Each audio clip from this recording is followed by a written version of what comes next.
কেমন লাগছে? শুরু করবো। হ্যাঁ, হ্যাঁ, আপু আপনি এখানে আসছেন কী কারণে আসছেন?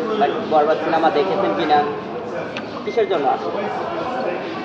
বেসিকলি আশা হচ্ছে বরবাদ মুভি দেখার জন্যই। তো বাংলা সিনেমার আসলে যে পরিবর্তন হচ্ছে, স্পেশালি শাকিব খানের যে কামব্যাক, এটা আসলেই মানে নোটিস করার মতো। কারণ আমরা তো আসলে শাকিব খানকে বরাবরই অন্য একভাবে দেখে মানে এসেছি এতদিন, বাট তার এই যে নতুন একটা কামব্যাক এবং তাকে যেভাবে আসলে পলিশ করে আসলে প্রেজেন্ট করা হয়েছে, যেটা আসলেই আমি বলবো অ্যাপ্রিসিয়েট করার মতো। এবং আমাদের দর্শকদের উচিত অবশ্যই অবশ্যই হলে এসে এই সিনেমাটা দেখা, কারণ বাংলা সিনেমার কনসেপ্টটা চেঞ্জ হয়েছে আমার কাছে যেটা মনে হয়েছে। এবং আরও যেটা মনে হয়েছে যে this is for the very first time আমরা শাকিব খানের আসলে একটা প্রপার যে আসলে অ্যাজ এ হিরো হিসেবে তাকে কামব্যাক করানো, সেটা করতে পেরেছি।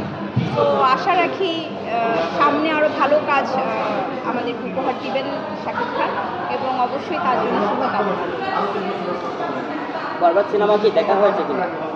হ্যাঁ, আমি শাকিব খানের আসলে সত্যি কথা বলতে এই প্রথম কোনো সিনেমা দেখেছি। আমি শাকিব খানের সিনেমা আগে কখনো দেখিনি। তো এই প্রথম দেখা হয়েছে। আর সত্যি কথা বলতে পুরো সময়টা জুড়েই আসলে পুরো সিনেমাটা আমি একটানা দেখেছি।